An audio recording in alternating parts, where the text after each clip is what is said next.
Line today with SIU Center for Family Medicine in Lincoln by clicking their icon on DeWittDailyNews.com. DeWittDailyNews.com is the area's leading local news source 24 hours a day, 7 days a week. Get the latest local news, obituaries, police blotter, weather forecast, and more with no paywall. Head to DeWittDailyNews.com to get the local information you need to know.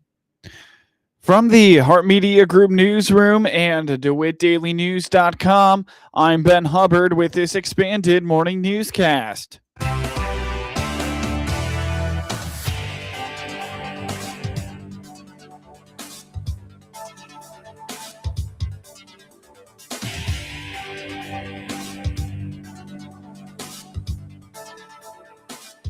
Good morning and thanks for being with us. I'm your host today, Ben Hubbard. You're listening to the WHOW Morning Show.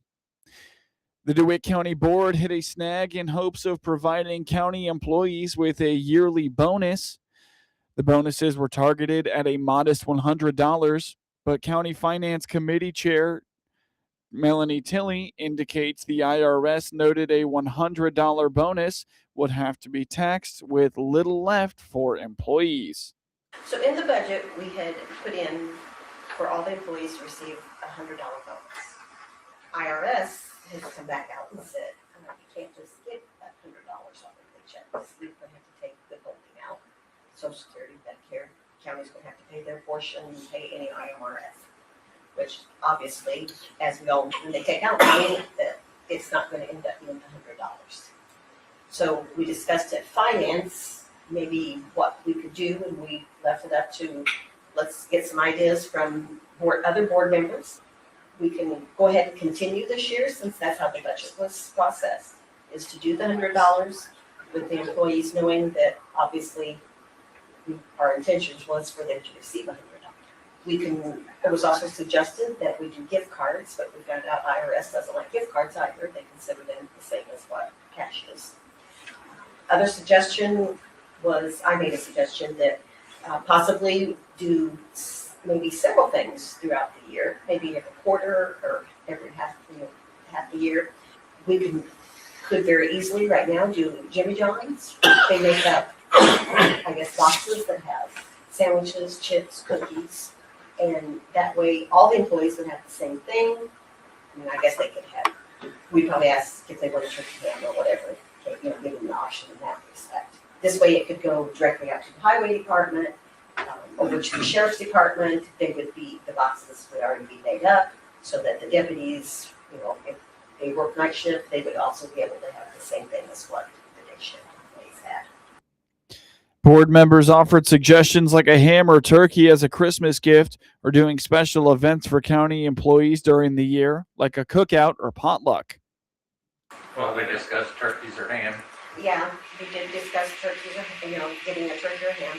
I think that might be a little bit hard on the stores, but as Buck says, if they think that they're going to be able to get a good, they could get a good deal, but they may not be able to at this late a date. We don't know that. But well, the power plant used to have a little voucher that they'd give you, and you could go to Save a Lot. They had a contract with them or whatever, and you could pick up a turkey or a ham that way. With the voucher. We've done that before for up here, where they could choose. I think one of the stores had a ham and the other one had, and then Kirby had, whichever way it was, the turkey. And we had so many vouchers or whatever that they could do. Or we can just stay with the $100 this year and next year come up with something new, different. We just want your input, what you all think that you want to do for the employees. Well, $100 ham or $100 turkey can be pretty good size. Well, yeah. I'm sure that's not going to be what it wouldn't. And then the same thing with if you do Jimmy John's. It's not, obviously we were talking about $20. And that's why I said, maybe this summer we can provide a cookout. Or do other events, every quarter maybe have I don't want to say a potluck, but have something special for them to come in. For now, the county is going to move forward with the $100 bonuses and commit to being better prepared for next year. But there's something in the budget right now that accounts for $100 per employee. It does, So it does. how would you budget that, I guess? Jimmy Well- John's or cookout or? Well, it would be whatever it cost us for whatever our first event would be, and then we would know how much money we would have for the next event. But it's already there. I mean, the money's already there. Right. It's just the idea of how are you going to spend this money with it? Or we can just, like I said, we can say with how it was. Megan, what's your thought? I would recommend that we keep it simple and just give them the money. Maybe gonna use taxes. That's why I'm at. We try and do events, then we've got other employees that are trying to coordinate that, and then it's cost and efficiency on their end. I think that we just keep it simple and give them cash in their paycheck. We'll try to do better next year. We'll think of something. I mean, we've done movie tickets, or, they could choose. I think we had like 3 things that they could choose one year. But we'll try to come up with something inventive next year.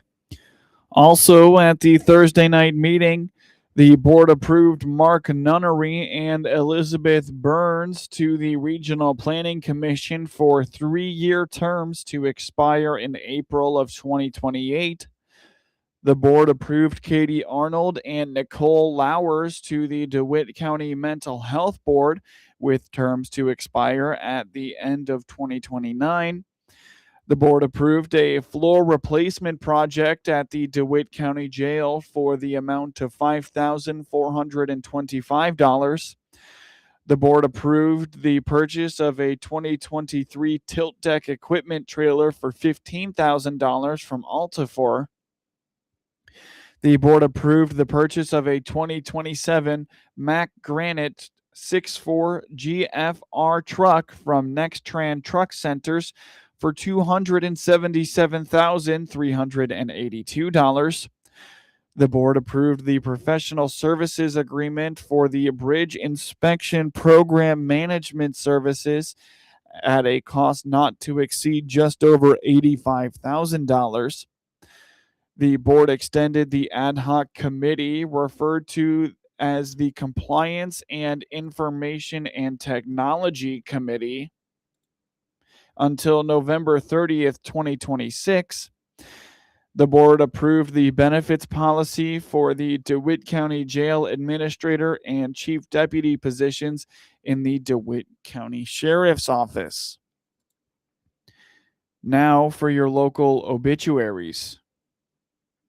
Carolyn Sue Mitchell, 76, of Clinton, Illinois, passed away at 5:05 p.m. December 16th at Goldwater Care of Clinton.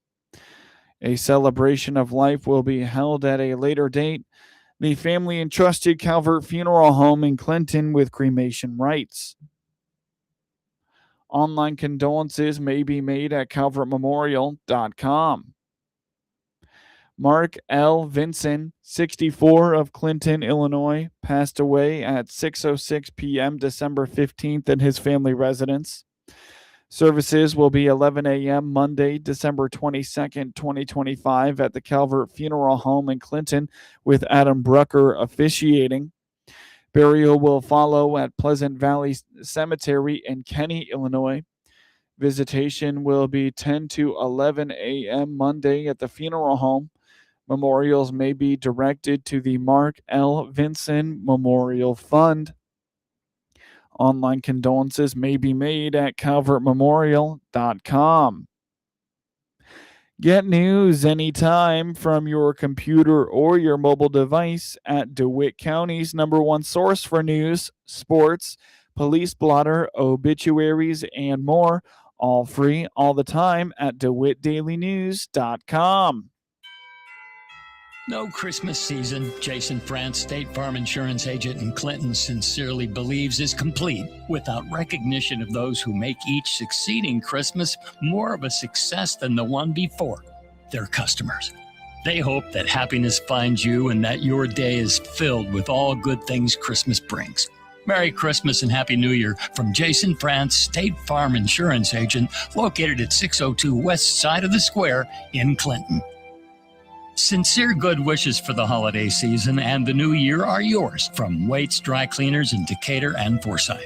The staff and management hopes you had a great year and that your holidays will be filled with the blessings this season brings. They wish you happiness this holiday season and throughout the coming year. Merry Christmas greetings and Happy New Year wishes from Waite's Dry Cleaners. With locations to serve you in Decatur and Forsyth, they exceed your expectations. Noah Atkinson here. As owner of Lincoln Printers and Sign Designs in Lincoln, I know small business is important to our communities. That's why I'm pleased to be the exclusive sponsor of the WHOW WEZC Lincoln Printers Business of the Month. The Vault Community Center on Mr. Lincoln Square in Clinton is a nonprofit teen community center offering an environment for social, academic, and spiritual growth through opportunities and services. They'll receive a $200 gift certificate good at Lincoln Printers and Sign Designs for being our WHOW WEZC Lincoln Printers Business of the Month. Nominate a business you'd like featured by emailing us at WHOW@randyradio.com. Congratulations to this local business for all they do for the community. And don't forget, for envelopes, wedding invitations, signs, banner wraps, and more, go to LincolnPrintersInc.com.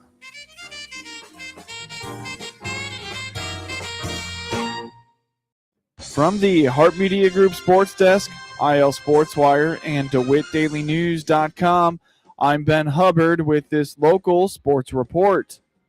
In a game heard on WHOW and all its digital platforms, the Clinton Lady Maroons kept it close through most of the first quarter, but built up a lead right before half and never looked back to beat the Roanoke-Benson Lady Rockets 62-35 on Thursday night in non-conference high school girls basketball action in Clinton.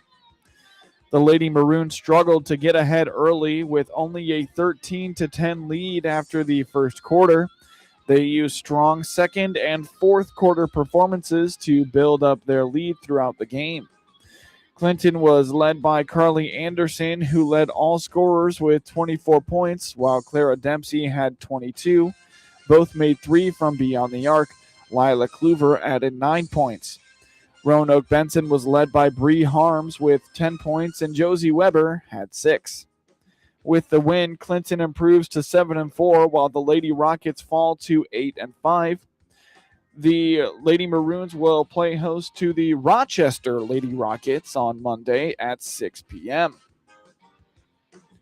Tommy Rittenhouse and Victor Dawson led Illinois State to a 42-31 romp over UC Davis in the national quarterfinal last Saturday. Now the Redbirds, who have traveled south, north, and west in the 2025 FCS playoffs, will head east as they fly to Philadelphia to take on number 12 seed Villanova, who are 12-2, in the semifinals at Villanova Stadium.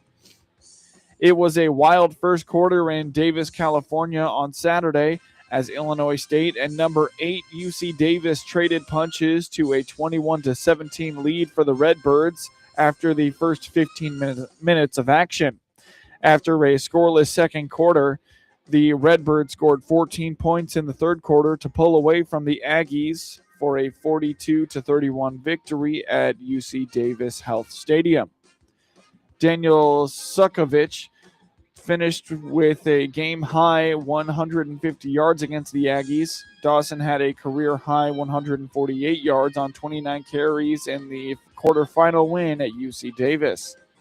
The Redbirds are making their third appearance in the semifinals in school history and the second under head coach Brock Spack.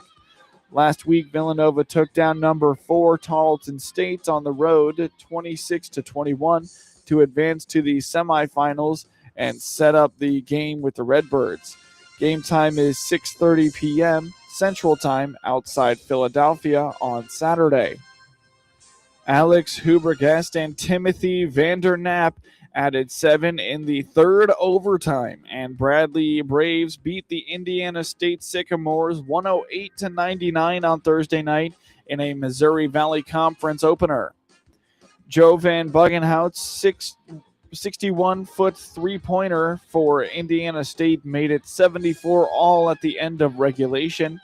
Huibregtse shot 7 for 15, 4 for 9 from three-point range for the Braves, who are now 8-4 and 1-0 in the MVC. Jaquan Johnson scored 20 points and added 3 steals. Montana Wheeler had 19 points.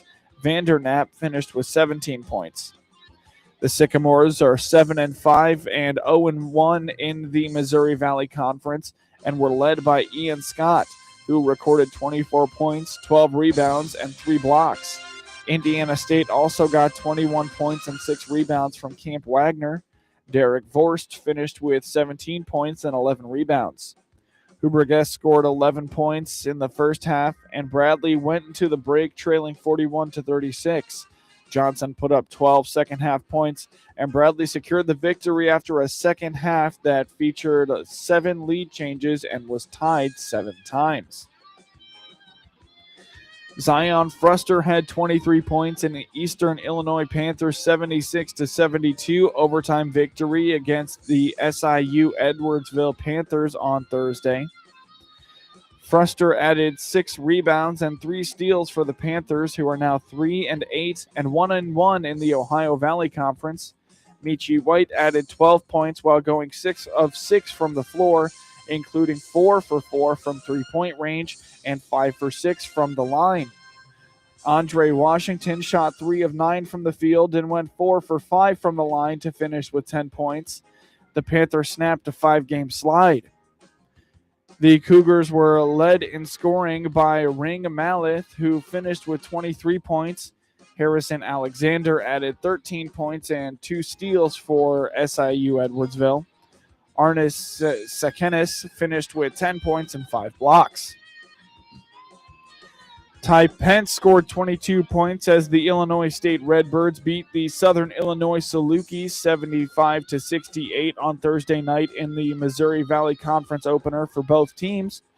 Pence shot 9 of 13 from the field, including 3 for 5 from three-point range for the Redbirds, who are now 9-3 and 1-0 in the MVC. Chase Walker scored 15 points and added 7 rebounds and 5 assists. Bowden Skunberg had 10 points. The Salukis were led by Qualron House, who finished with 22 points and 2 steals. Drew Steff added 17 points and 3 steals for Southern Illinois. Rollins Allegby also had 8 points, 8 rebounds, and 2 steals. Walker scored 11 points in the first half, and Illinois State went into halftime trailing 35-30. Pence scored 15 points in the second half. Zachary Bolduc scored twice, and Lane Huston had 3 assists as the Montreal Canadiens beat the Chicago Blackhawks 4-1 on Thursday night. Noah Dobson also scored for Montreal. Nick Suzuki had an empty net goal and an assist, and Jacob Dobbs stopped 14 shots. Frank Nazer scored for Chicago in the team's second game without injured star Connor Bedard. Spencer Knight made 32 saves as the Blackhawks lost their 4th straight. Nazar opened the scoring on Chicago's first shot, redirecting a pass behind Dobbs after a Canadiens defensive breakdown at 7 minutes and 27 seconds of the first period.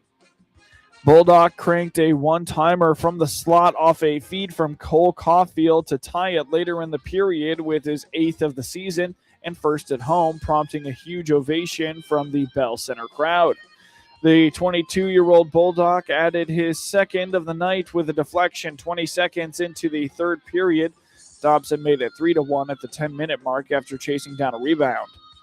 The Canadiens dominated the shots 35-15 in a game that wasn't as tightly contested as the score indicated. Knight kept the Blackhawks alive for much of the game.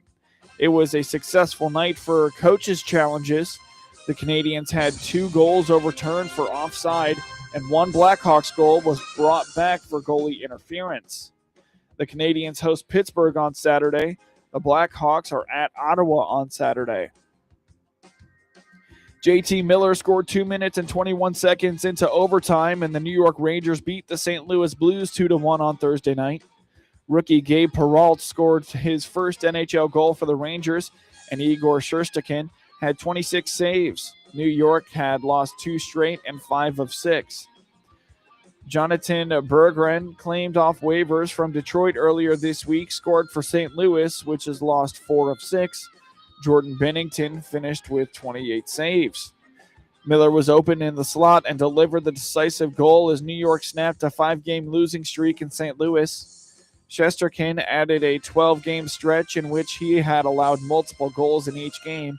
His last game, allowing only one goal, came November 15th in a shootout victory against Columbus. Berggren skated along the goal line and beat Shesterkin on a sharp angle over his left shoulder with 1 minute and 2 seconds left in the first period. Rookie Dalibor Dvorsky got the assist after poking the puck away from Vladislav Gavrikov to set up the scoring chance.